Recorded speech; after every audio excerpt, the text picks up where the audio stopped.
Assalamualaikum warahmatullahi wabarakatuh.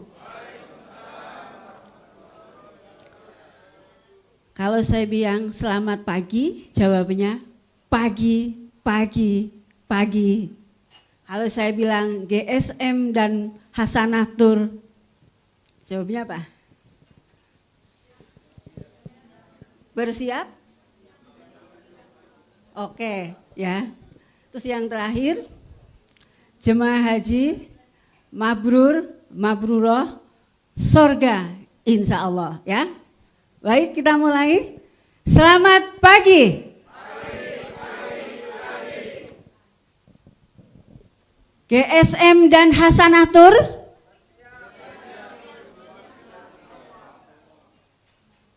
Jemaah haji. Insya Allah. Kurang kompak. Ya. Selamat pagi. Pagi. Pagi. Pagi. GSM dan Hasanah Tur. Oke. Siap menyambut panggilan Allah. Jemaah haji. Surga insya Allah. Harus semangat ya. Ya oke. Satu kali lagi. Selamat pagi. GSM dan Hasanah Tur. Jemaah haji. Amin, amin, amin ya robbal alamin. Baik, terima kasih. Slide. Mohon izin, saya berdiri di sini bukan untuk ngajari tapi hanya sharing ya. Ya, slide. Ya, langsung saja ke materi. Ya. Jemaah haji, latar belakangnya ya, bahwa ibadah haji merupakan impian bagi seluruh umat Islam, ya, merupakan rukun Islam kelima yang merupakan perjalanan spiritual menuju ke Baitullah yang merupakan impian kita semua. Ya. Tentunya semua orang bermimpi untuk bisa melaksanakan itu. Namun tidak semua orang bisa beruntung untuk pergi ke Arab Saudi, ke Tanah Suci ya. Nah, di era tahun 2026 itu ada perubahan kebijakan di mana faktor kesehatan menjadi penentu bisa tidaknya melaksanakan ibadah haji. Sebenarnya ini sudah dimulai dari tahun 2024 di mana istitoah ya menjadi persyarat pelunasan jemaah haji untuk membayar BP. Namun 2024 itu belum berlaku untuk jemaah haji khusus ya kan. Baru tahun ini ya yang memang aturannya sangat ketat. Nah, jadi mari kita sama-sama sukseskan pelaksanaan aturan Arab Saudi ini. Setidaknya di sini ada 3 persyaratan atau kemampuan yang harus kita miliki. Yang pertama adalah kemampuan secara fisik atau badaniah. Karena semua rukun haji, semua prosesi haji menggunakan kekuatan fisik. Nanti Bapak Ibu bisa dilihat berapa kilo kalau kita konversikan ke dalam kilometer dari setiap prosesi atau ritual ibadah haji. Yang kedua adalah kemampuan secara finansial. Dan yang ketiga adalah kemampuan secara perjalanan pulang pergi, ya, keselamatan. Walaupun saat ini juga sedang ada sedikit goncangan ya terkait dengan keselamatan. Mudah-mudahan besok semua tetap bisa berjalan lancar. Nah, pada bulan Agustus tahun 2025 saya diundang oleh Kementerian Haji dan Umroh Arab Saudi untuk mengikuti workshop tentang istitoah. Dan memang betul-betul sangat ketat, sangat keras. Di mana saya sendiri sebagai peserta saya terhenyak.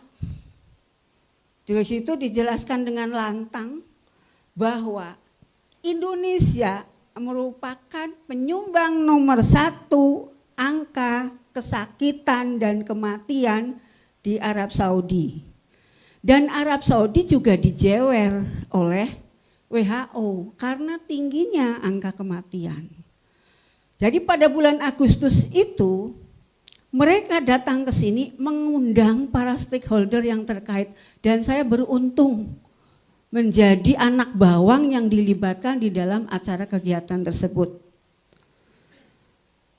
Di situ saya merinding ya, bagaimana apa yang kita anggap sudah bagus, sudah luar biasa, karena setiap tahun negara kita itu mendapat penghargaan, menyabet 3 penghargaan sekaligus dari sisi rapihnya prosesi penyelenggaraan haji.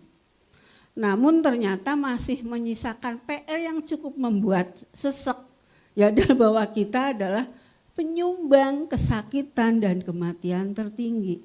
Nah, akhirnya di situ terjadilah proses bagaimana kita menyamakan persepsi antara kemampuan atau istitoah yang pemerintah Arab Saudi minta dengan yang harus kita jalankan. Nah, ternyata para pemimpin kita juga di situ, wah, didebat habis gitu ya. Ternyata kita masih jauh dari yang mereka minta. Ya, itu adalah bahan renungan yang benar-benar harus kita perbaiki. Dan tahun ini merupakan tahun uji coba benar-benar bahwa aturan ini akan diperketat. Nah, saya cerita di sini dulu bukan untuk nakutin ya Bu. Hanya kita menggugah semangat dulu supaya dengan waktu yang masih beberapa 3 minggu kali ya, apa 2 minggu. Ayo kita mempersiapkan fisik kita, minimal ya kita bagaimana sih menjaga kebugaran. Ya, sedikit waktu ini akan kita manfaatkan untuk menjaga supaya Bapak Ibu benar-benar fit to hajj ya pada saat berangkatnya keberangkatan. Nah, dari situ dikatakan bahwa nanti akan ada proses sampling ya, pemeriksaan kesehatan di setiap pintu masuk Kerajaan Arab Saudi pada jemaah haji untuk dilihat, direview kembali penetapan status istitoahnya. Jadi waktu yang masih ada ini bagaimana kita mempertahankan status kebugaran, status kesehatan diri kita, dan juga mengendalikan faktor-faktor resiko penyakit yang mungkin ada di kita miliki ya Bapak Ibu. Ya, slide.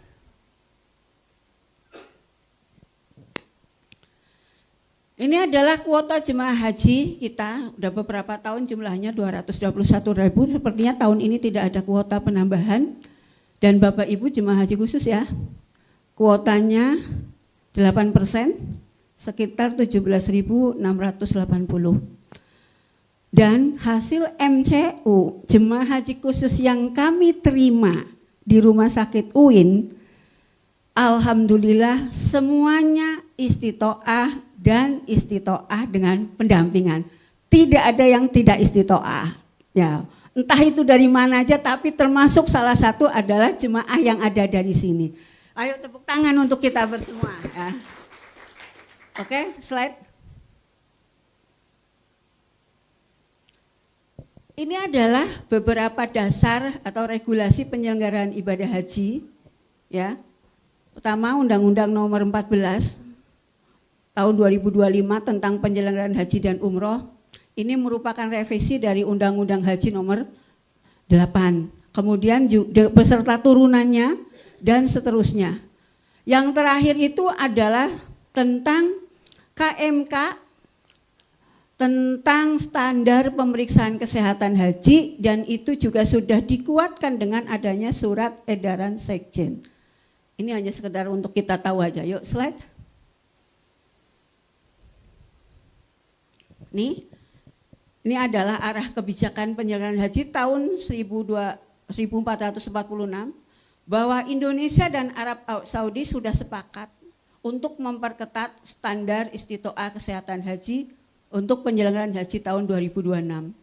Ya, bahkan ini ditandatangani oleh pejabat Kementerian Haji yang apabila nanti ternyata tidak sesuai atau melenceng jauh dari yang sudah disepakati, maka pejabat tersebut akan dihukum selama sekian tahun, tidak boleh memasuki pemerintah Arab Saudi. Itu adalah bukti keseriusan pemerintah Arab Saudi untuk menekan angka kesakitan dan angka kematian. Yuk, slide.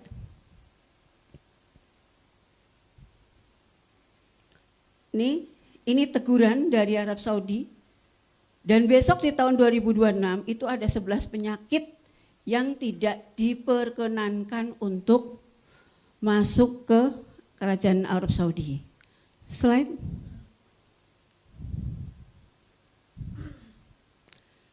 Penyakit 11 itu apa aja? Ini adalah ini untuk gambaran ya. Hipertensi yang tidak terkontrol. Jadi Bapak Ibu yang mempunyai darah tinggi, gak usah, saya juga penderita darah tinggi kok. Jadi mulai sekarang tolong teratur minum obat. Manajemen stres ya. Karena Bapak Ibu sebentar lagi akan berangkat. Jadi jangan sampai kadang-kadang nih, apalagi nih kelompok-kelompok yang aktivitasnya luar biasa, kesibukannya luar biasa, kadang membuat lupa minum obat. Jangan lupa nanti kita berada di fase besok mau berangkat, tamunya luar biasa, urusan bisnisnya juga tetap masih kita handle, begitu kita lupa minum obat, begitu harus berangkat, ternyata tensi kita tinggi. Jadi tensi yang tidak terkontrol itu yang berapa? Yang sudah masuk kategori krisis hipertensi, yaitu tensinya di atas 180 per 100. Ya, nah gampangnya dari sini, tolong mari kita kendalikan bersama faktor resiko yang ada di diri kita. Kami mohon yang mempunyai darah tinggi, ya, jadi tolong diatur istirahatnya, diatur minum obatnya, diatur pola makannya, dikendalikan lah. Ya, jangan sampai ada di antara para jemaah kita yang masuk dalam kategori hipertensi yang tidak dapat dikontrol. Biasanya kalau begitu diperiksa tensinya segitu, pasti nanti ditangguhkan dulu, surat laik terbangnya itu jadi ditunda dulu ya, jadi Bapak Ibu. Kemudian yang kedua adalah diabetes yang tidak terkontrol. Ya, pasti kemarin sudah diperiksa HbA1c juga kan ya. Nah, jadi tolong, kalau gula darah, mengendalikan gula darah gampang, yang susah adalah mengendalikan HbA1c. Jadi karena udah mepet ini, sama dietnya juga mulai kita atur, stresnya kita atur, obatnya tolong. Supaya kita juga tidak berada di dalam kategori ya HbA1c-nya tidak terkontrol. Mungkin nanti lihat dia, karena Bapak Ibu kan semuanya sudah diinput ke dalam Siskohatkes. Jadi begitu ke sampling nanti itu akan membaca. Dan si Siskohatkes kita itu sudah terkoneksi dengan MOH, Minister of Health Arab Saudi. Jadi bisa dibuka juga di sana. Ya. Kemudian penyakit autoimun, epilepsi, PPOK, ya, stroke dan lain sebagainya ke bawah. Jadi kondisi-kondisi inilah yang benar-benar ditekankan oleh pemerintah Arab Saudi untuk tidak boleh memasuk ya. Nah, oke. Slide. Nah, ini adalah kebijakan kesehatan yang sudah pemerintah Arab Saudi berlakukan dari mulai, ya saya tampilkan dari mulai tahun 2022 aja sampai saat ini. Kita fokus ke tahun 2026. Ya, yang pertama pasti data pemeriksaan kesehatan Bapak Ibu yang kita input melalui Siskohatkes itu dapat diakses oleh MOH, Ministry of Health-nya ya. Sehingga mereka betul-betul kalau nanti di kedatangan, pintu kedatangan, misalnya terdeteksi kok itu ada jemaah yang lemes, loyo, kelelahan, tampak ngantuk, takutnya itu nanti ke sampling ke random. Ya. Jadi ini ya bahwa itu ada perbedaan yang sangat signifikan dari mulai tahun-tahun sebelumnya. Ya, nanti Bapak Ibu bisa dilihat. Yuk, slide.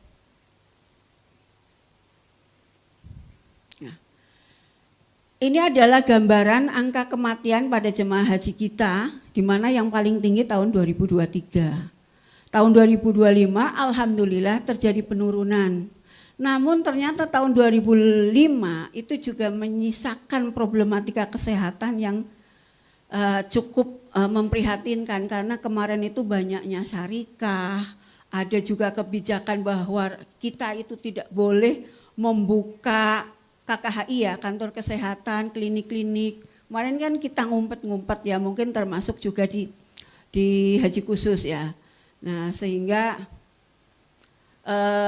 tahun ini dari informasi yang saya dapatkan kemarin kebetulan saya diundang dari rapat dari Kementerian PMK dengan beberapa Kementerian Haji dan beberapa instansi terkait bahwa kebijakan yang disampaikan itu sepertinya masih tetap komit dengan apa yang beliau sampaikan langsung pada saat datang ke kita ya, tapi kemungkinan kita sudah dapat diizinkan untuk memberikan layanan kesehatan di sana. Jadi tidak sekaku tahun 2025.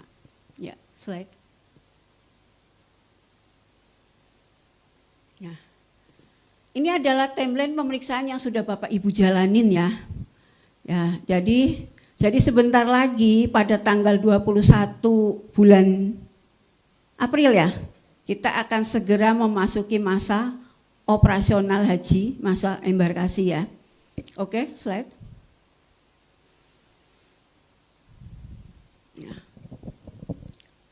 Ini adalah beberapa kondisi tanah suci, sepertinya Bapak Ibu pasti sudah sangat paham ya, di mana bahwa kondisi di tanah suci pertama itu pasti berkumpulnya ribuan jutaan massa dari seluruh dunia, di mana di situ itu pasti terbawa berbagai macam penyakit berkumpul jadi di satu. Jadi kalau kita tentunya kurang fit atau endurance kita kurang bagus, itu akan sangat mudah kita itu untuk terjangkit.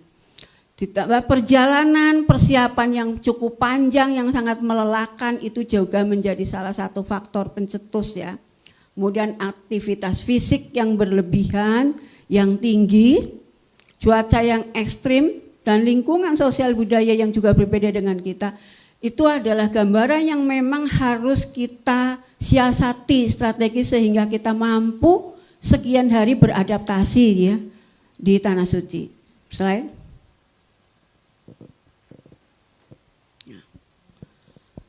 Kenapa manasik kesehatan itu penting? Yang pertama bahwa faktor dari jemaah haji sendiri sebagian besar itu merupakan jemaah lanjut usia. Kalau untuk haji khusus mungkin masih banyak yang muda-muda. Coba kali Bapak Ibu perhatikan di jemaah haji reguler, di mana 80% ya berada di dalam usia yang sudah risti. Kemudian juga faktor pendidikan yang beraneka ragam. Saya yakin kalau untuk yang di haji khusus ini insya Allah tingkat pendidikannya itu pasti sudah menengah ke atas. Sehingga kemampuan untuk bisa menerima informasi-informasi, motivasi-motivasi atau edukasi tentang kesehatan maupun segala kebijakan yang berkaitan dengan ibadah haji mudah untuk diserap. Namun akan sangat berbeda sekali untuk jemaah haji reguler. Kemudian juga fakta menunjukkan bahwa 40% jemaah haji kita itu memiliki faktor resiko yang rata-rata lebih dari 2 penyakit.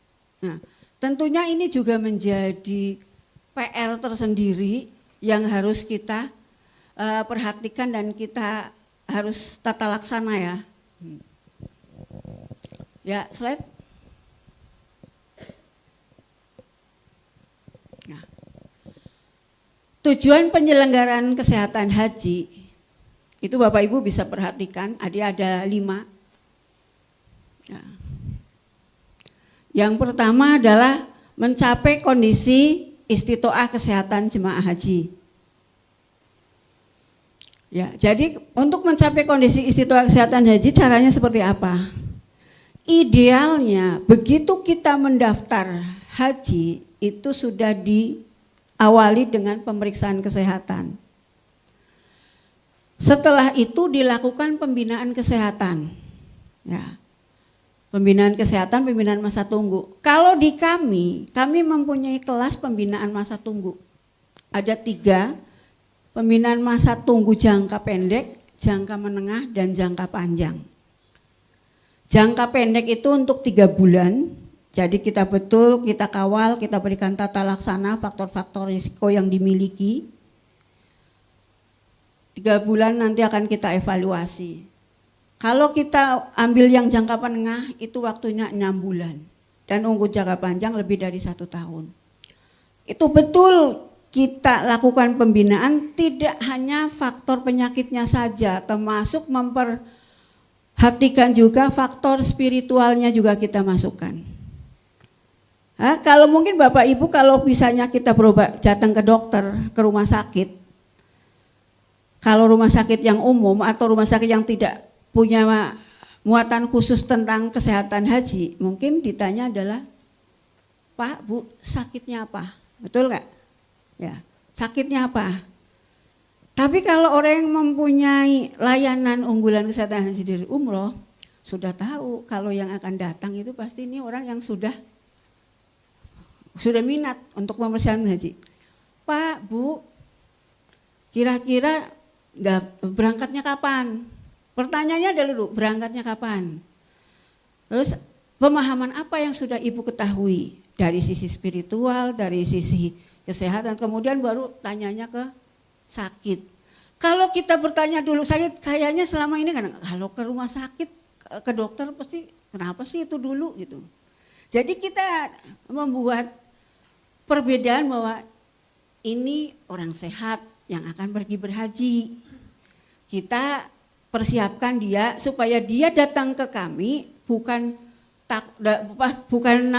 pasti ini hanya urusannya kesehatan mulu, tetapi kami juga komprehensif, semuanya itu kita gali dan kita persiapkan. Nah, itu kami punya kelas itu, layanan itu. Ya. Itu merupakan salah satu strategi bagaimana kita mempersiapkan agar masyarakat mampu mencapai kondisi istitoah ini.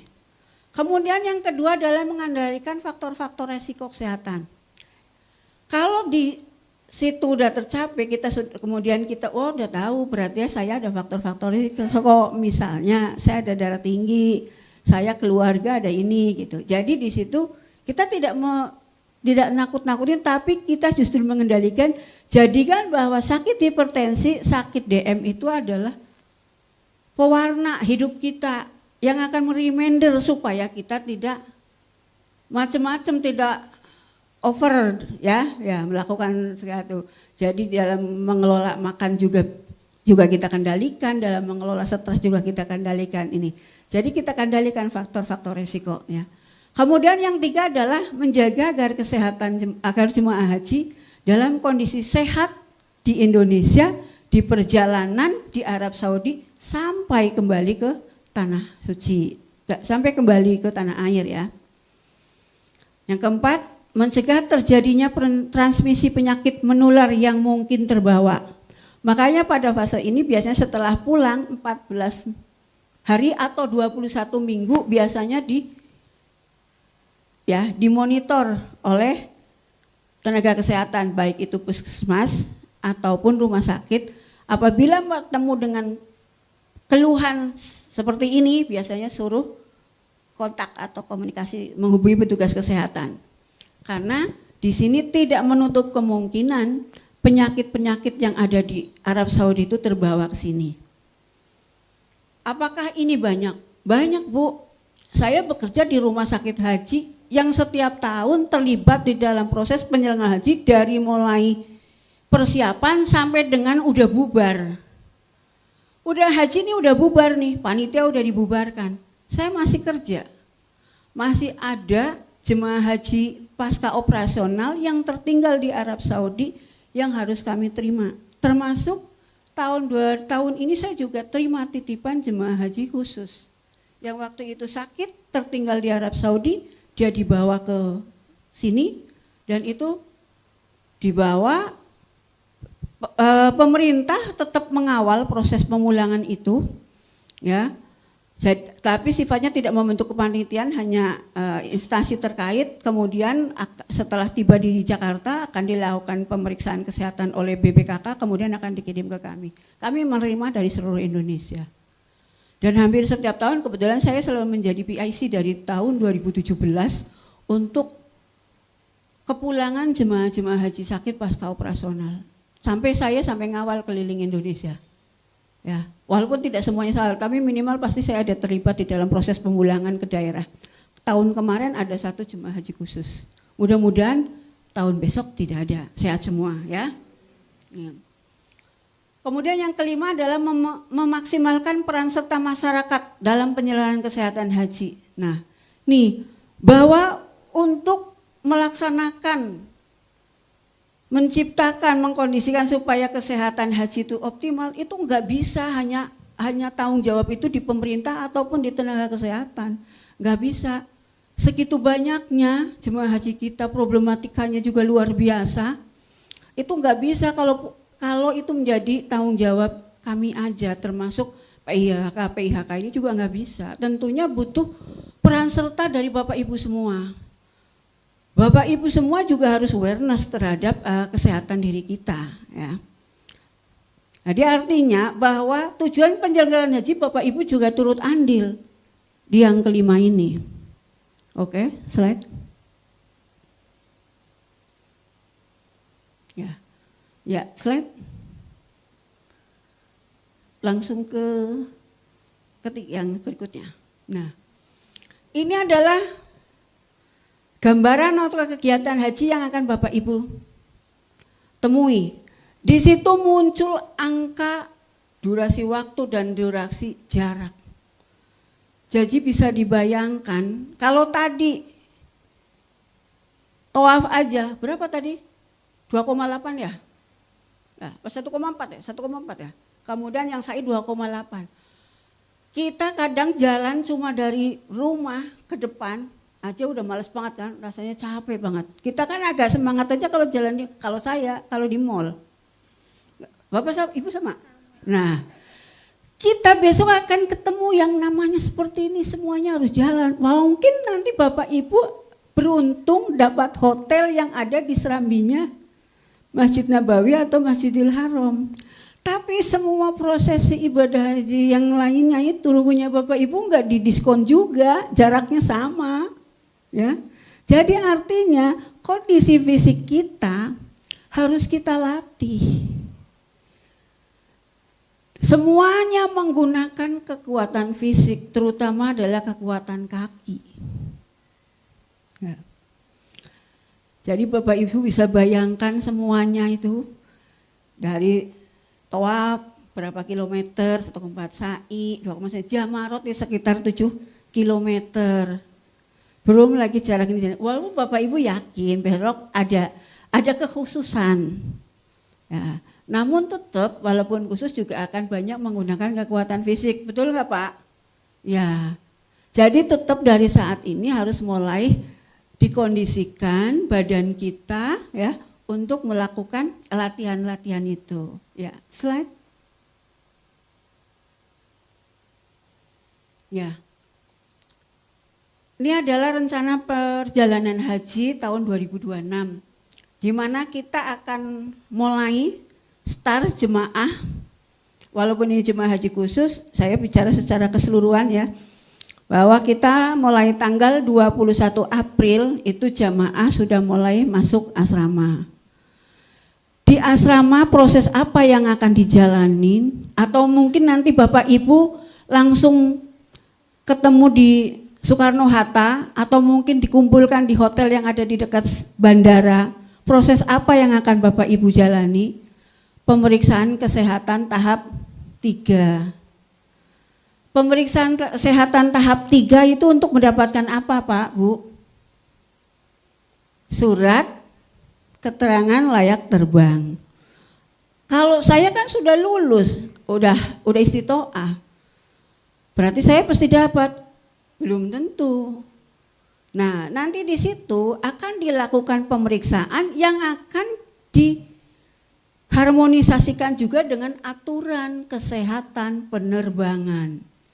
Aturan kesehatan penerbangan itu mempunyai ya komponen-komponen tersendiri.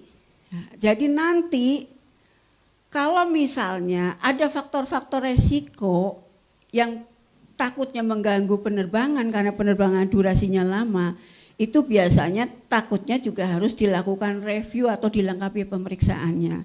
Amit-amit mudah-mudahan nggak ada. Tapi adalah proses yang akan Bapak Ibu jalanin di embarkasi. Mungkin Bapak Ibu tetap aja pakai istilah embarkasi, itu nanti akan mendapatkan surat kesehatan untuk layak terbang atau tidak.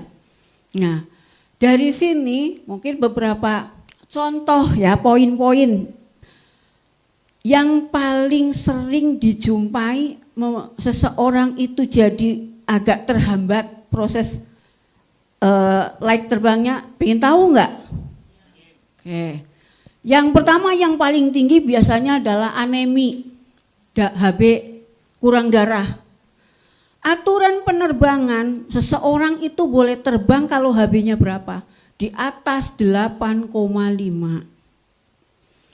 Ada kondisi-kondisi penyakit tertentu yang kadangkala HB-nya itu borderline, ambang batas, batas pas-pasan. Kalau kondisi kecapean, kurang asupan makanannya, kadang-kadang suka ada orang yang mutih, mengurangi konsumsi ini, nah itu pada saat ternyata jadi pucet, ditambah kurang istirahat. Begitu terdeteksi bahwa wah ini anemis, diperiksa HB-nya kurang dari segitu, itu bisa jadi harus ditunda dulu. Nah, jadi dari sini yang saya harapkan dari Bapak Ibu semua adalah istirahat yang cukup sebelum berangkat ya, supaya wajah kita, badan kita tidak terlihat pucat ya. Jadi tahu ya Bu, istirahat yang cukup, makan cukup, minum obat bagi yang mengkonsumsi obat. Nah, yang kedua selain HB apa?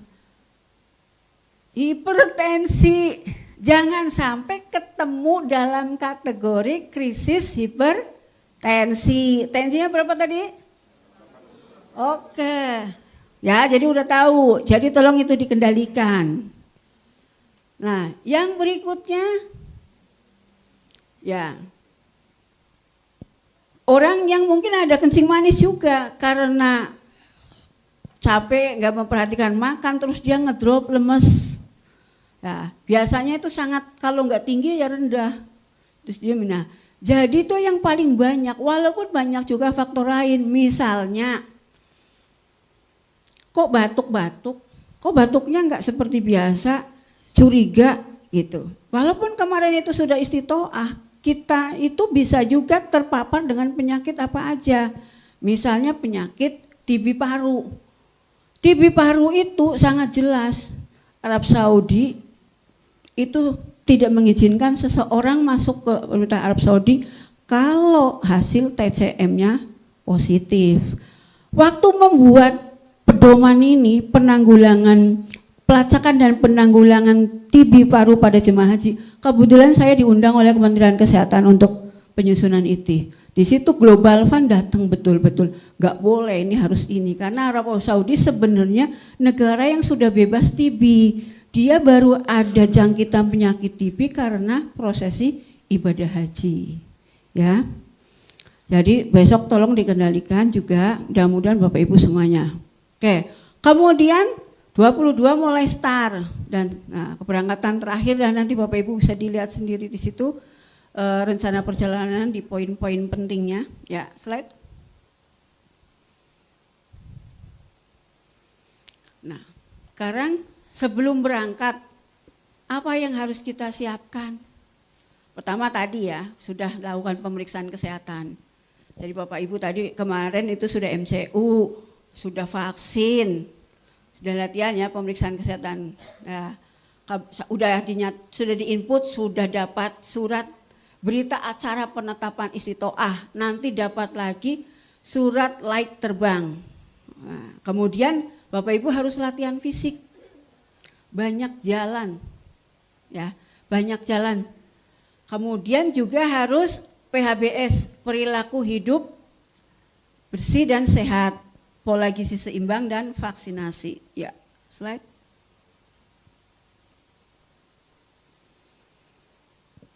Ya. Oke, status gizi itu menjadi sangat penting, Pak Bu. Kenapa? Pada saat nanti kita banyak melakukan kegiatan ritual ibadah haji yang menggunakan semua kekuatan otot-otot kita, itu akan sangat diperlukan cadangan atau kondisi status gizi ini. Nah, kemudian kita juga harus dilakukan pemeriksaan laboratorium, kontrol rutin bagi yang jemaah dengan komorbid dan lakukan pemeriksaan tekanan darah ya, rutin. Ya, slide.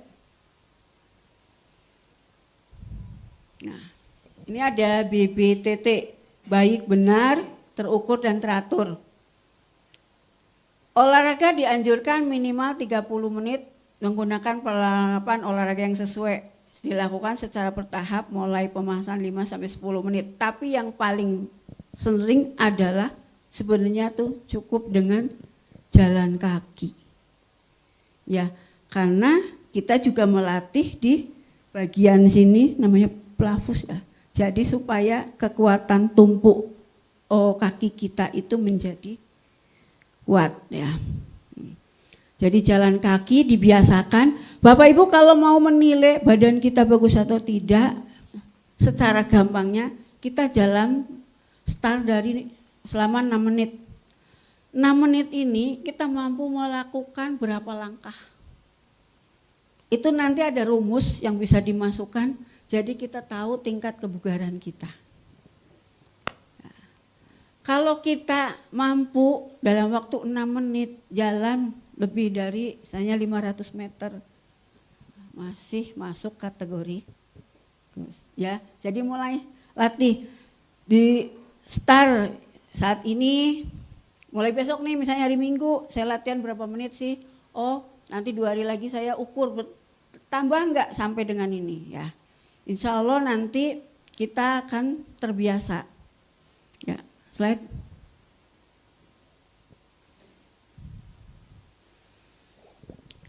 Perilaku hidup bersih dan sehat. Nah, budayakan cuci tangan pakai sabun dengan air mengalir. Nanti di sana banyak sekali ketemu dengan banyak orang, apalagi ya kita ketemu dengan orang-orang yang pada saat misalnya di pelataran Masjid Nabawi ataupun di Mekah itu banyak orang-orang dari berbagai negara yang entah dia juga kondisinya sehat atau tidak, yang batuk-batuk terutama setelah Armusna. Hampir semuanya orang batuk biasanya ya Pak. Biasanya kita itu tumbang berjamaah. Semua batuk, hijau-hijau lagi. Nah, ini biasanya kami sendiri yang jadi petugas sebelum perang ke Armusna, kami suntik dulu badan kami dengan vitamin. Sebelum kami kan punya harus menyisir terus bawa ngawalin memastikan semua. Kami itu petugas itu pantang pulang sebelum jemaah itu lengkap. Dicari. Ya. Dan saya pernah nolongin jemaah haji khusus. Itu dia tersedak dan dia henti nafas. Enggak ada, waktu itu kan identitasnya cuma pakai kartu yang pakai bahasa Arab ya Pak. Masya Allah, saya itu benar-benar stres. Saya berdua itu dengan marinir, dia bukan orang kesehatan. Jadi saya karena dia kesedak, habis makan apa, saya hemlik begini. Keluar, oh tadinya udah henti, saya aduh ya Allah ini gimana ya. Dan benar-benar penuh drama banget tuh habisnya pure, keluar banyak banget. Alhamdulillah bisa tertolong. Luar biasa.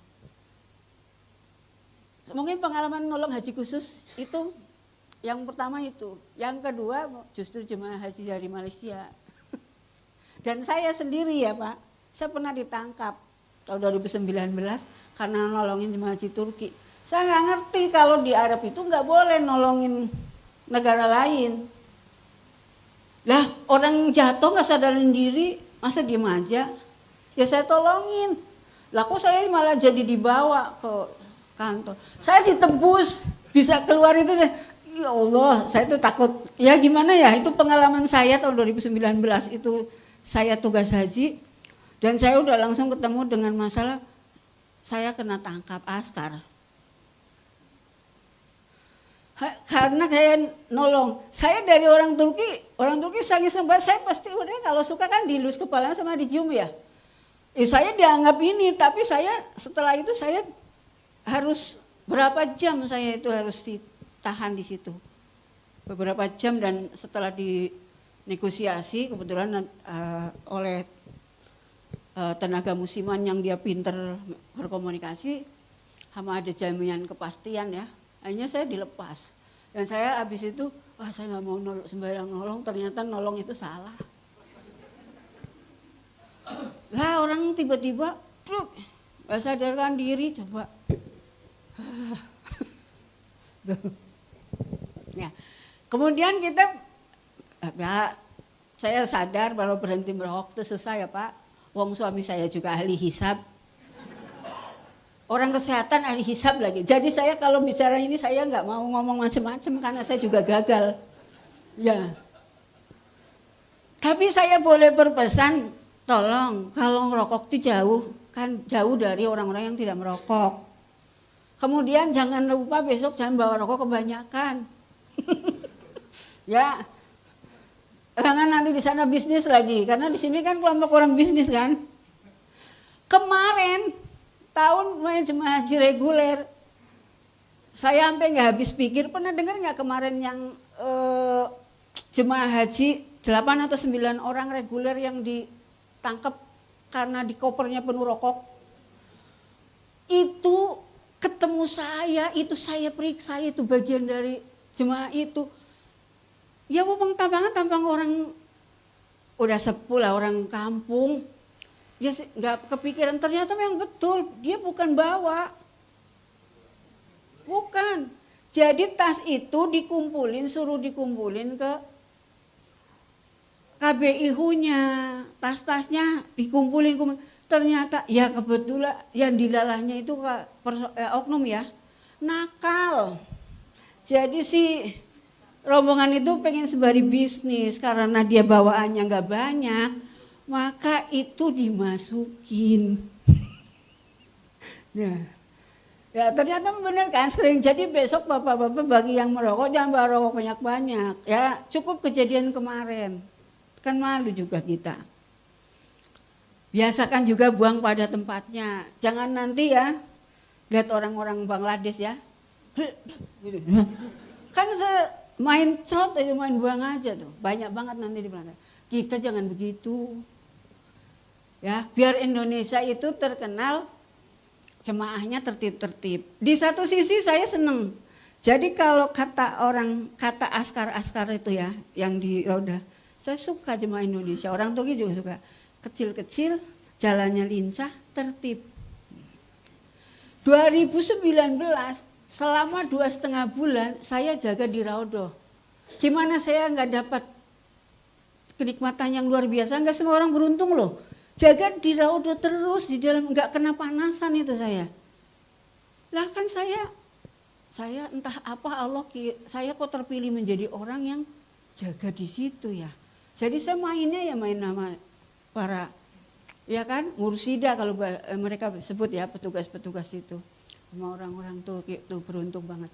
Tapi di situ saya juga dapat pengalaman. Habis dipuji, kecil, tertib, teratur, lah ada lagi yang dirodok. Jadi jemaah haji kita asal SOC keinjak-injak patah. Saya harus bawa evakuasi dari sana, dari dalam, di tengah ruwetnya kayak gitu bawa keluar. Sekarang mah enak ya kan? 2-3 tahun kesini kan nggak pakai antri kan, enak banget. Coba sebelumnya. Tapi paling enak menurut saya adalah haji tahun 2022, betul nggak? Karena cuma separuh dan sehat-sehat. Saya berangkat juga dan saya dapat di mana? Saya dapat di Mekah. Saya disuruh jaga di mana? Matob dan sa'i. Waktu itu petugas kalau nggak pakai baju ihram laki-laki nggak boleh di dalam. Otomatis yang di dalam kan yang perempuan. Yang petugas sono panasan. Saya panasan enggak? Enggak kan? Tuh, nikmat mana lagi yang harus didustakan? Nah, makanya kalau ngomongin haji, pokoknya saya seneng banget. Karena ternyata dari tahun ke tahun tetap aja kenikmatannya itu berbeda-beda. Oke, budayakan penggunaan toilet sehat. Nah, ya Bu. Jadi nanti di sana juga kalau kita ketemu ya kloset biasakan Bu, tolong diguyur air dulu Bu, ya. Entah itu pakai siapa, walaupun kelihatannya bersih, kita biasakan. Ya. Karena di situ sangat rentan mengingat berkumpulnya jutaan manusia dari seluruh dunia. Oke, slide. Nah, ini adalah pilar gizi seimbang. Pertama harus makanan itu harus sehat. Definisi makanan sehat mesti Bapak Ibu tuh tahu semua, ya. Ya kalau bisa ya yang sehat itu ya yang dimasaknya itu pun dengan yang sehat. Digoreng bagus, tapi direbus lebih bagus itu. Nugget sosis bagus, tapi ikan lebih bagus itu. Kemudian perilaku hidup bersih dan sehat, aktivitas fisik tadi ya, dan pantau berat badan kita ya. Ya, ideal. Karena memang betul ya, kalau kita berat badan kita itu, kita sendiri udah agak susah, membuat susah gerak, nanti untuk mengejar bahwa kita akan terlibat di dalam setiap proses ritual haji, ya mungkin sedikit banyak akan mempengaruhi pergerakan kita. Walaupun Bapak Ibu juga banyak keistimewaan-keistimewaan nanti, yang insya Allah pasti GSM dan Hasanatul itu sudah memperhatikan faktor itu.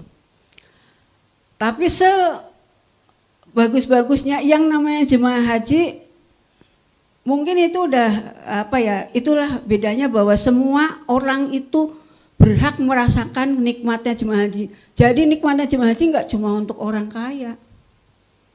Orang yang biasa aja juga nikmat. Nanti ada kalanya kalau kita ngebayangin satu rumit-rumit. Saya Pak, tahun 2019 di sana mungkin kalau yang reguler kita biasa kenal SOC, LOP Lombok. Karena mereka rata-rata kan tingkat pendidikannya lebih rendah dan mereka juga ya otomatis mempengaruhi dengan faktor-faktor yang lain. Jadi angka ketersesatan mereka hilang itu tinggi banget. Satu orang pada saya waktu itu langsung ditegur, dijewer. Jadi si Tuan X usianya 80 tahun, hampir setiap hari itu tersesat. Setiap hari. Pokoknya di situ kita kan punya grup. Gitu misalnya langsung di-share, info tersesat nih fotonya ini gitu. Itu muncul terus. Bahkan di hari itu adalah dia hilang hari ke-5 kali. Jadi setiap ke masjid hilang setiap ini. Nah, ceritanya saya kebagian ketemu yang ke-5. Itulah di situ saya ditegur. Saya gandeng begini, gandeng diantar ke hotel, tapi saya sembari ngomong. Ya Allah Pak Haji, kenapa sih tersesat terus? Lihat nih ya jalannya ya. Ini lurus, nanti belok ke sini. Jangan tersesat terus. Saya ngomong begitu. Ternyata setelah saya antar sampai hotel, saya pulang, saya nggak lihat Masjid Nabawi. Padahal hotelnya saya pakai map, nggak ketemu. Saya dipandu telepon, saya nggak ketemu juga. Saya dijemput teman saya nggak ketemu saya. 2 jam lah saya itu bolak muter-muter sampai udah mau pergantian jaga. Saya terus duduk mikir ini, sebentar, ini di tanah suci, jangan-jangan itu ya. Saya tuh langsung, saya duduk, diem, terus saya istighfar saya meruning, dosa apa hari ini yang saya perbuat ya. Terus saya ingat, tadi saya nuntun sembari ngomong, jangan-jangan itu Terus saya balik lagi, saya kan masih di hotel itu karena hilang-hilangnya saya duduk di situ lobi. Saya cari kamarnya si kakek itu, saya minta maaf. Saya minta maaf, minta ampun, saya nolong maafin saya ya, maafin saya gitu. Sampai saya istighfar, saya tidak ada maksud ngomel, saya nasib tapi takutnya maksud saya itu dianggap ini, saya udah dijewer, langsung dibayar tunai. Setelah saya keluar dari situ, saya lihat itu jalan menuju Masjid Nabawi dan saya bisa balik ke Masjid Nabawi dengan selamat. Bayar tunai. Banyak sekali kejadian-kejadian yang seperti itu. Ya. Sama kita bayangin kayaknya enak nih Al-Baik gitu. Habis itu jaga gerah banget ini jus. Lah bener. Halal seru ngambil. Jadi Bapak Ibu di sana nanti bayangin yang manis-manis, yang indah-indah, ya. Jangan sampai membayangin yang nggak enak, langsung dibayar tunai. Ya, slide.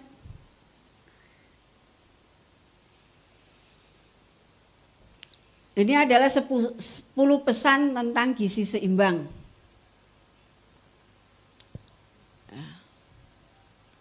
Dibaca aja, cukup, lanjut. Nah, ini vaksinasi ya. Bapak Ibu sudah dapat semua kemarin? Ini? Sudah lengkap ya tiga-tiganya? Ada yang belum apa? Ke tempat saya ya. Nanti di rumah sakit UIN deket sini nih Pak. Oh Ciputo, lah deket lah. Nanti kalau itu boleh perjanjian bisa nomor ini jadi karena influenza ini sekarang tuh lagi tinggi banget demand-nya. Petugas haji yang jumlahnya ribuan juga lagi yang minta. Jadi nanti boleh janjian dulu tuh. Boleh hubungin saya misalnya berapa gitu biar kami kondisikan. Insya Allah tempatnya nyaman ya Pak. Tempatnya nyaman nanti bisa ketemu saya. Karena kalau haji khusus MCU, saya kemarin itu dapat MCU itu di atas 600, termasuk haji khusus. Rasanya nggak fair, tarifnya berbeda kalau saya tidak memberikan kekhususan buat Bapak Ibu. Nah saya kemarin itu berusaha, entah kalau kemarin yang dari sini nggak ketemu saya, berarti karena saya juga bagian dari struktural, kadang-kadang saya tidak mesti ada di ruangan itu, mungkin lagi dipanggil pimpinan. Tapi sebisa mungkin yang haji khusus biasanya saya jelasin dulu alurnya, kemudian tahapan istitoahnya, kemudian saya juga pantau sampai dengan terbitnya berita acara istitoah.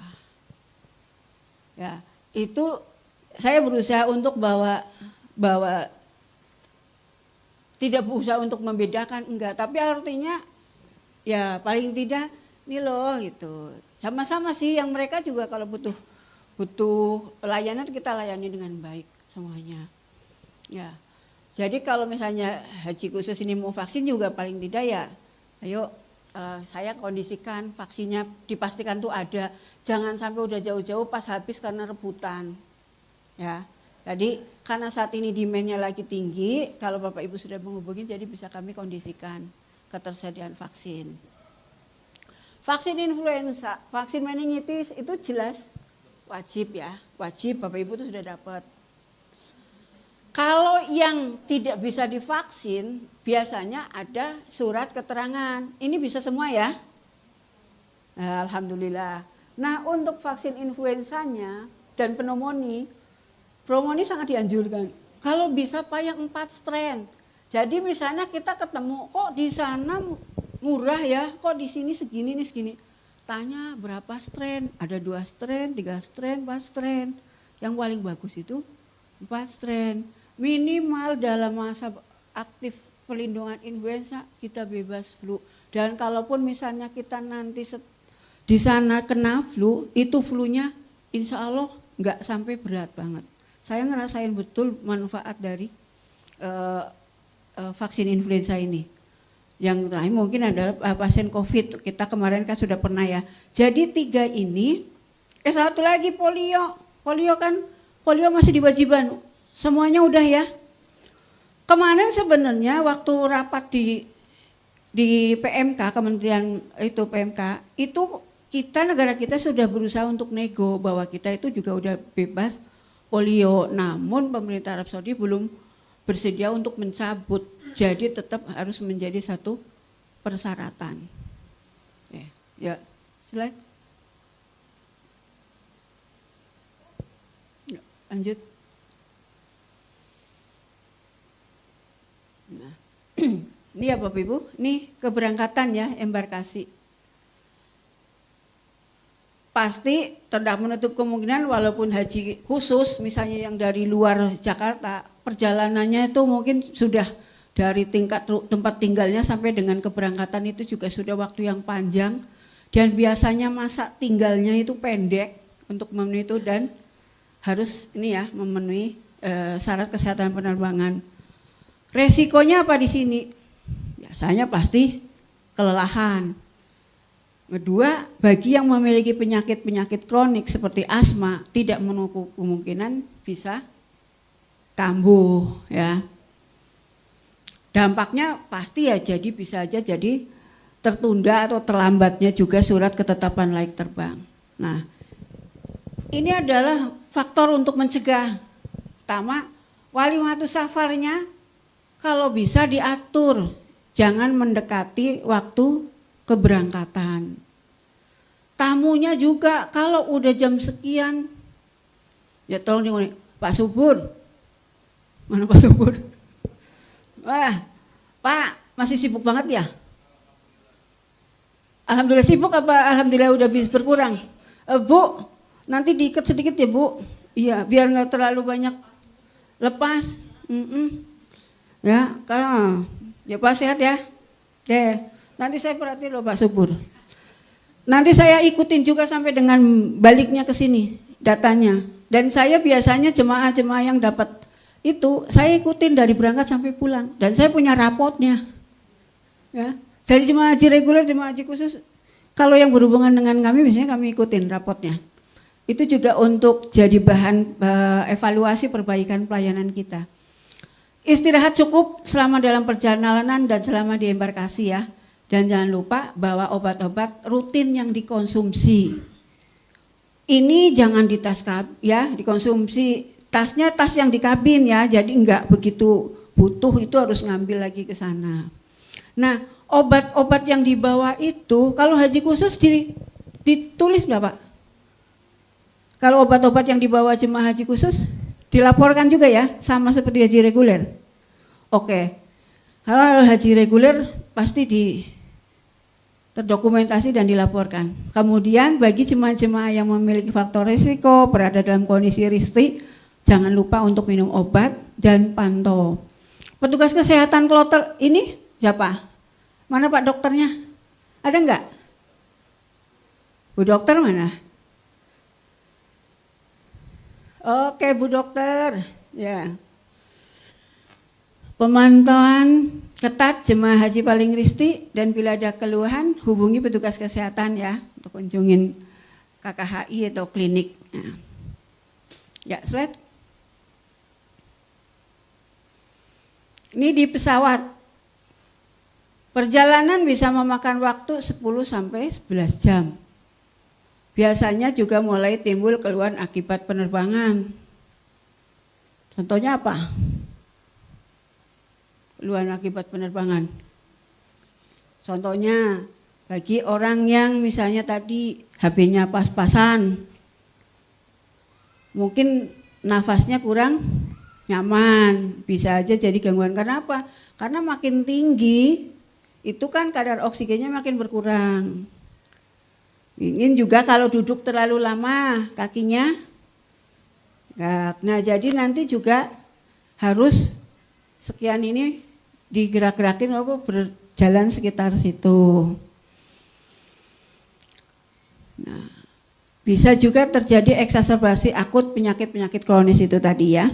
Nah, dampaknya jemaah haji dapat terhalang menjalankan ibadah sampai saat itu. Yaitu begitu karena tadi sudah ada keluhan, begitu mendarat, jadi karena akan tetap akan diperiksa kan, akan dirandom.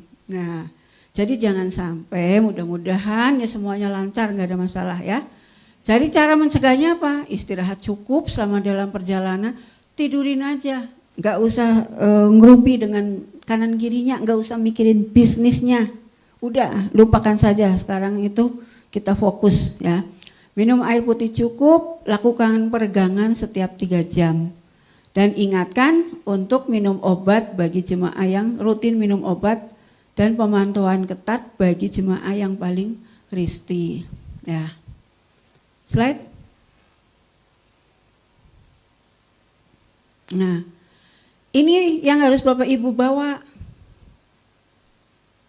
Tolong ya, masker, handuk kecil, botol semprotan, sepatu, sendal yang nyaman, enteng, memudahkan untuk bergerak, payung, kacamata, hand sanitizer sama tas untuk bawa ini.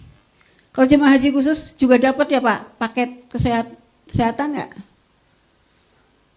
Paling dapat ya, ya.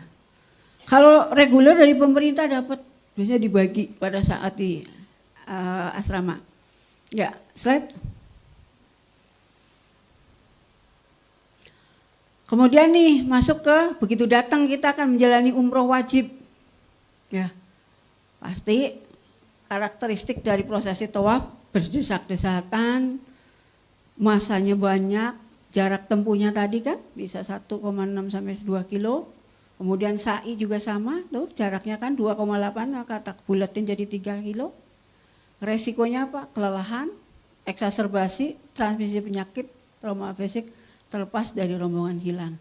Nah, bagi yang merasa bahwa kita memiliki faktor-faktor resiko untuk bisa melaksanakan ini, dari awal udah aja langsung.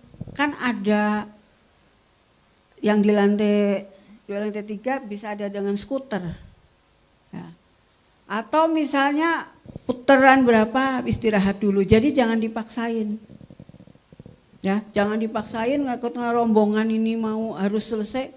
Ya, kondisi orang itu berbeda-beda. Jadi tetap harus memperhatikan kesehatan ya, kemampuan diri kita. Dampaknya jemaah haji tidak dapat melanjutkan ibadah atau bahkan terhalang mengikuti wukuf nih di Arafah ya, kalau kita mengalami ya faktor-faktor kesehatan itu. Cegah resiko, istirahat sebelum umroh. Istirahatnya di mana kalau sebelum umroh wajib? Ya pasti di pesawat kan. Tadi. Karena biasanya kan turun langsung ya, langsung umroh wajib kan. Hindari umroh di waktu terik, dampingi lansia dan bekerja sama ya.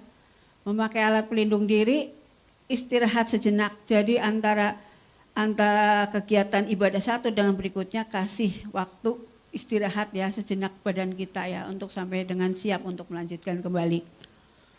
Dan pengawasan ketat, memanfaatkan fasilitas skuter itu ya. Nah, ya slide ini untuk umroh. Ini wukuf, kita analisis situasinya, suhunya lebih dari 40, kelembabannya kurang dari 60, ya, dilaksanakan di padang terbuka, lingkungannya berangin dan berdebu, biasanya antri di toilet. Kayaknya sih kalau khusus nggak antri ya. Orang kemarin saya ngintip enak banget, om saya kebetulan khusus. Saya ketemu om di sana. Jadi saya lihat, lah om enak banget ya. Ternyata ya, Bapak Ibu tuh beruntung menjadi bagian dari yang menerima kekhususan-kekhususan ini. Ya. Faktor resikonya apa? Kelelahan, eksaspirasi sama ya, jadi penyakit-penyakit kronis, ya, sengatan panas dan dehidrasi. Nah, ini resikonya, cegah resikonya ini. Oke, slide.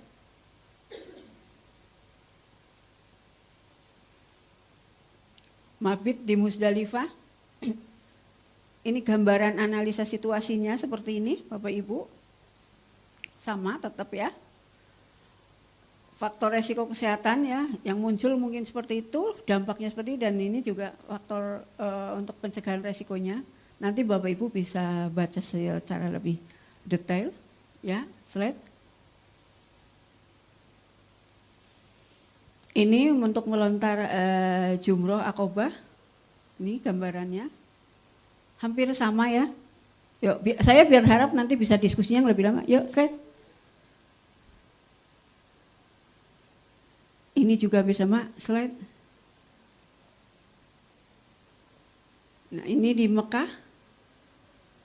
Di Mekah juga biasanya ya, suhunya juga yang jelas masih tetap di atas 40, kelembabannya juga masih tinggi.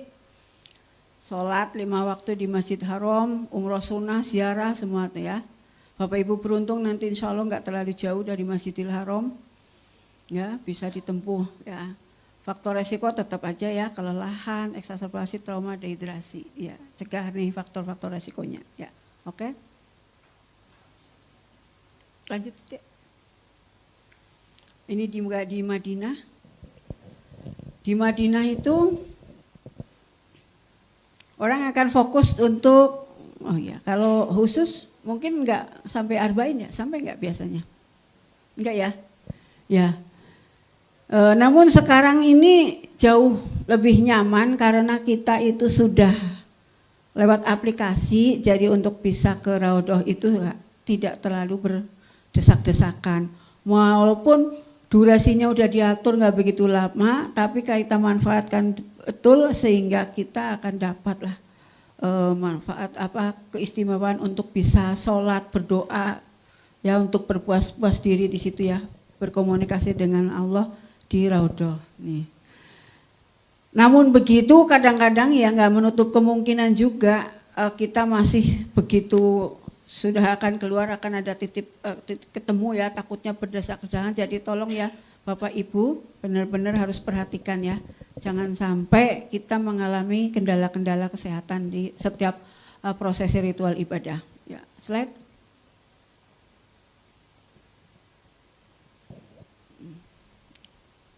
Ini untuk jemaah yang risti, ini kan rentan jatuh, pergerakan lambat karena biasanya faktor osteoporosis dan osteoartritis. Biasanya juga mulai ada ketidakmampuan atau kesulitan untuk mengontrol buang air kecil, ya gampang juga fraktur gitu, terlepas dari rombongan dan hilang. Nah ini tentunya buat pendampingnya, buat petugasnya, buat jemaahnya sendiri juga harus mengetahui bagaimana cara pencegahan resiko ya, yang merasa sudah risti. Nah, oke, slide. Nah, ini debarkasi itu kepulangan ya Bapak Ibu, bahwa nanti jemaah haji itu akan diawasi ya, kewaspadaan kesehatan jemaah haji. Dulu namanya K3JH, tapi saat ini sebenarnya sudah tidak dipakai ya, tapi intinya 14 hari setelah pulang dari tanah suci itu tetap Bapak Ibu itu diawasi. Kalau merasakan ada keluhan-keluhan sakit seperti kaku kuduk, pusing dan lain sebagainya, itu untuk berkomunikasi dengan petugas kesehatan. Biasanya di rumah sakit yang sudah biasa nanganin jemaah haji, kalau keluar seperti itu, dia udah tahu apa yang harus dia lakukan. Nah, jangan sampai misalnya kita membawa virus meningitis, ya ini ancaman yang paling kan MERS-CoV. Ini selalu ada. Saya selalu terima jemaah haji dalam kondisi terjangkit. Bahkan kemarin itu dia pendamping orang tuanya sehat. Dianya sehat, berangkat tuh sehat, nggak ada kenapa-kenapa. Justru dia dampingin ibunya yang memiliki faktor resiko. Ternyata begitu mau turun dari pesawat, dia pusing, kaku kuduk, terus turun dari pesawat nggak sadarkan diri, dikirim ke kami. Setelah kami curigai kena meningitis, setelah di LP dan sebagainya ternyata betul. Kalau ada temuan kasus ini, biasanya itu kita akan benar-benar investigasi. Ini vaksin enggak? Ini vaksin enggak nih? Jangan-jangan cuma dapat ininya aja. Karena namanya orang nakal, orang iseng itu ada aja. Ya, ini termasuk KLP loh. Diinvestigasi walaupun di daerah di mana itu dikejar terus itu. Jangan sampai. Dan kalau terbukti nanti ternyata ada kecurangan-kecurangan ini di sini, itu juga akan diberikan sanksi, ya. Jadi nggak usah tergiur sama untuk memudahan akses. Saya cukup ini aja dapat elektronik ICV, nggak usah disuntik. Enggak, justru disuntik itu adalah untuk kebaikan Bapak Ibu semua. Sakitnya berapa sih dibandingkan dengan kalau udah kayak gini? Akhirnya pasien itu kemana? Pakai alat bantu nafas. Karena terus dia masih muda loh, 48. Artinya orang sakit bisa terjadi di siapa aja, di usia siapa aja. Jadi itulah pentingnya kita itu harus aware terhadap diri kita ya Bapak Ibu. Ya, slide. Ya. Penyakit-penyakit apa sih yang sering dihadapin? Yaitu sengatan panas ya, heat stroke. Yaitu kondisi ketika tubuh mengalami peningkatan suhu secara drastis hingga mencapai 40 derajat Celcius atau bahkan lebih. Bagaimana caranya mensiasati? Pertama adalah minum air. Minum air putih sesering mungkin. Jangan menunggu haus. Misalnya buat orang yang saya ada penyakit jantung yang diminumnya aja dibatasin misalnya. Atau saya ada gangguan penurunan ginjal. Ya tentunya banyak di sini bukan nggak bisa disamakan. Kalau rata di kita minum kan 2 liter. Kalau di sana dianjurkan kan 5 sampai 6 liter. Kalau orang yang ada gangguan dengan jantung ataupun dengan ginjal ya disesuaikan, misalnya sedikit tambahkan itu. Durasinya nggak mesti harus sama 5 atau 6 liter. Itu ya. Dan kalau memang ada keluhan terhadap itu, segeralah berkomunikasi dengan dokter yang menyertai Bapak Ibu. Kemudian gunakan semprotan air ya, jadi sering-sering disemprot. Pakai payung, pakai topi, pakai sunscreen. Pakaiannya yang nyaman. Ini adalah beberapa langkah ya. Saya punya pengalaman ketemu dengan pasien sengatan panas. Saat itu ada di Jamarot, saya lagi jaga di pintu Jamarot ya, nanti basement. Datang dari sana udah lari-lari nggak karu-karuan, halusinasi. Sampai rombongannya itu sampai dianggapnya dia itu ada curiga ke arah dia stres. Gila. Sampai ini kayaknya ini kemarin itu juga ada konflik dengan keluarganya, riwayat keluarganya juga ada gangguan mental, jadi ini begini-begini di sini kambuh gitu kan. Pada saat itu hampir semua teman-temannya, rombongannya menyatakan itu. Situasi pada saat itu panas betul. Saya aja kalau di situ bolak-balik minum, kita masa sih? Ini benar-benar nggak bisa diajak ini. Akhirnya kita curiga ini kan heat stroke karena tanda gejalanya begini-begini.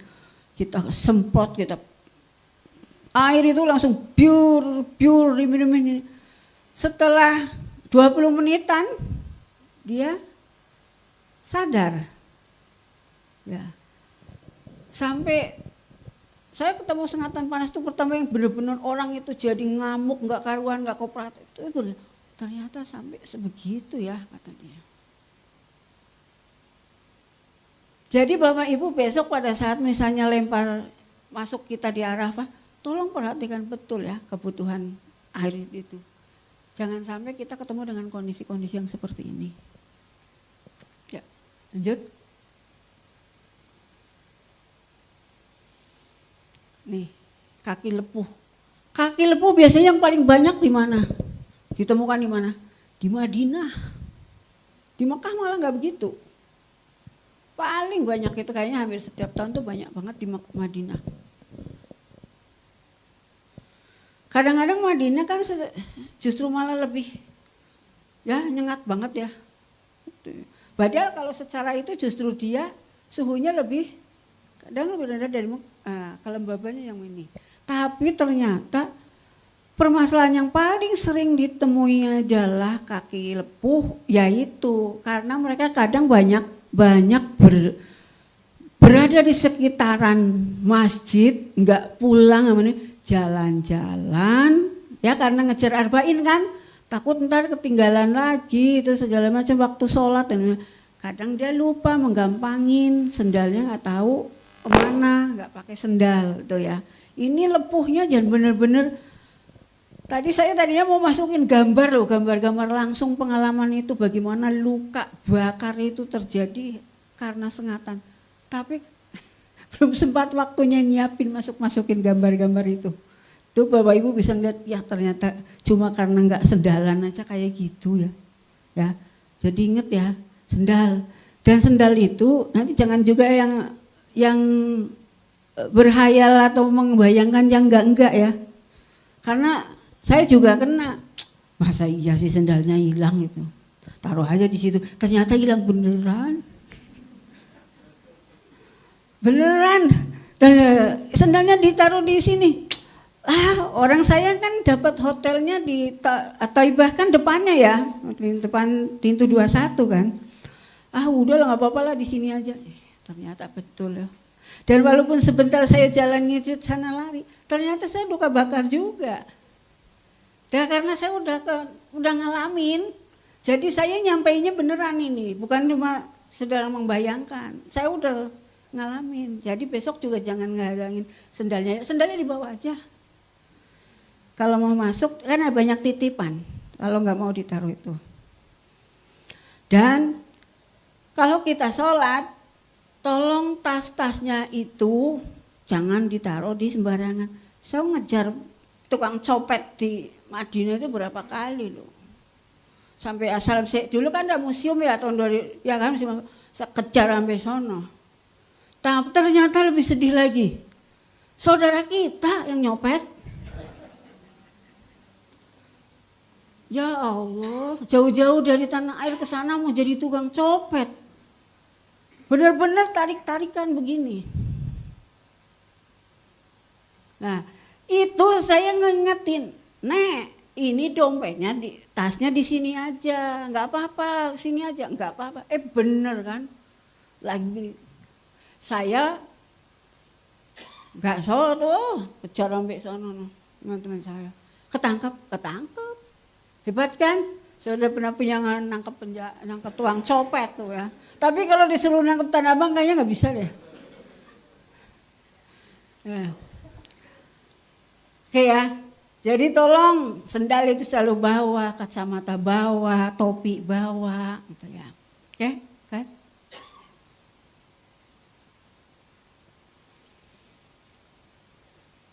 Yang berikutnya apa? Stres. Biasanya ini dipicu, waktunya belum habis kan ya?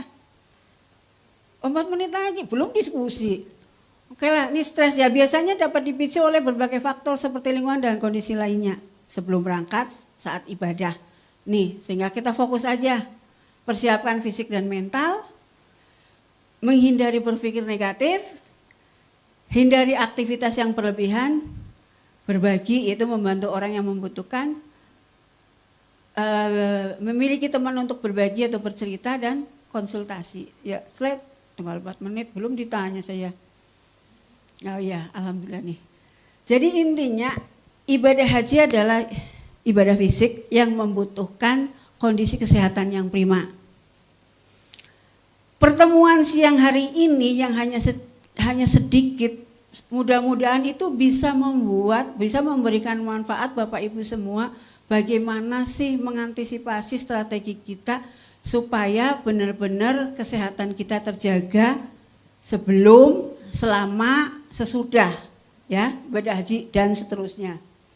Terus selalu berdoa supaya semuanya diberikan kemudahan. Ya, terus mungkin ini tutup, tapi sini ada iklan sedikit, dibuka aja, saya nggak usah ngomong, di slide-slide dibuka dek. Jadi mungkin itu yang bisa saya sampaikan, mudah-mudahan bermanfaat, dan silahkan apabila ada yang mau ditanya Bapak Ibu. Terima kasih. Baik, boleh tepuk tangan dong untuk Bu Istiqomah. Masya Allah. Ya, mudah-mudahan sudah jelas ya Bapak Ibu sekalian. Kalau yang kurang jelas mungkin kita kasih sesi tanya jawab ya. Silakan Bapak Ibu yang ingin bertanya, mumpung langsung dengan Bu Istiqomah. Silakan Ibu, boleh sebutkan namanya. Terima kasih. Assalamualaikum warahmatullahi wabarakatuh. Saya Bu Ulan. Saya kemarin dan suami belum ngambil untuk vaksin influenzanya, Bu. Mohon arahannya, apakah ada vaksin influenza tertentu yang harus kami ambil, mungkin entah jenisnya atau apa. Mohon informasi lebih lanjut, Bu. Makasih, Bu. Ya, terima kasih. Dengan Ibu siapa? Bu Ulan, Bu. Bu Wulan ya, baik. Bu Wulan, kalau belum vaksin influenza, kami sangat menyarankan untuk segera vaksin. Kalau memungkinkan, intinya sih dimanapun itu sama. Tapi karena ada beberapa strain, jadi Ibu nanti kalau misalnya di tempat vaksin, mintalah yang 4 strain. Ya, jadi 4 strain itu yang kekuatannya lebih optimal dengan lain. Ya, kedua, pilihlah fasilitas kesehatan yang dia memang dapat izin untuk vaksinasi, menjalani vaksinasi internasional. Supaya vaksin itu bisa diinput ke dalam Siskohatkes dan terinput di Sinkerkes, ya. Karena itu juga akan dilihat, rapot-rapot itu akan dilihat, ya.